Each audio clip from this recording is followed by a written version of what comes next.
Every new college student goes through a period of change. All of them, I think that's fair to say. But if you're worried about the freshmen in your life, our next guest says stop and have a little bit of faith. Yes, and that's because he was one of those kids. And now he's the president of Concordia University. He wrote about the important lessons that he learned in his new memoir called Faith in Freshmen, a story of hope and hoops.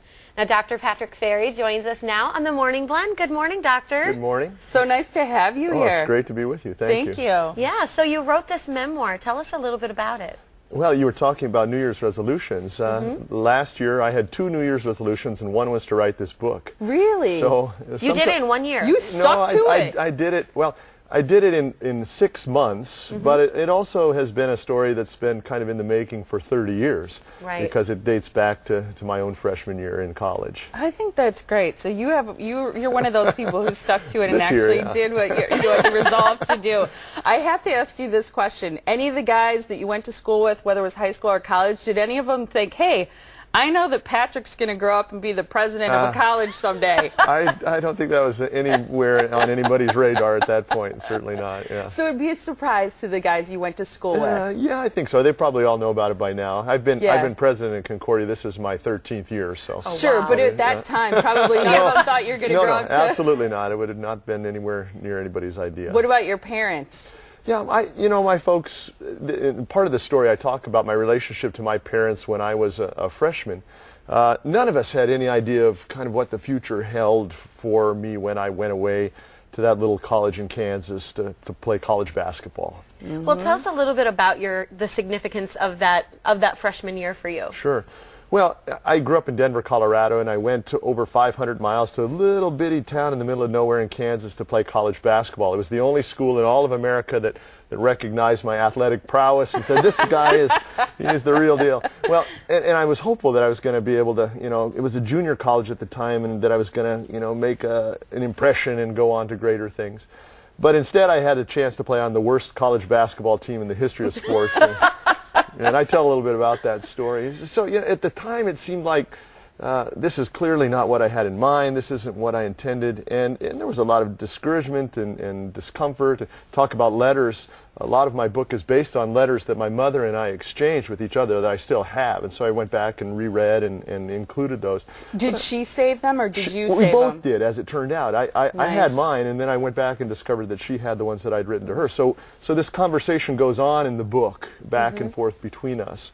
And, I really was wrestling with some difficult issues. And were some of them, what were you going to do when you grow up kind of thing? They were unfulfilled expectations, homesickness, feeling sorry for myself, wondering what my other friends were doing from high school, just adjusting to college life. Sure. Well, in the title of your book, too, you talk about faith. Right. So tell us a little bit about the significance of that and why you chose to kind of add that into your book. Well, it's a very important part because I really came from a family background where faith was not all that much of a point of emphasis.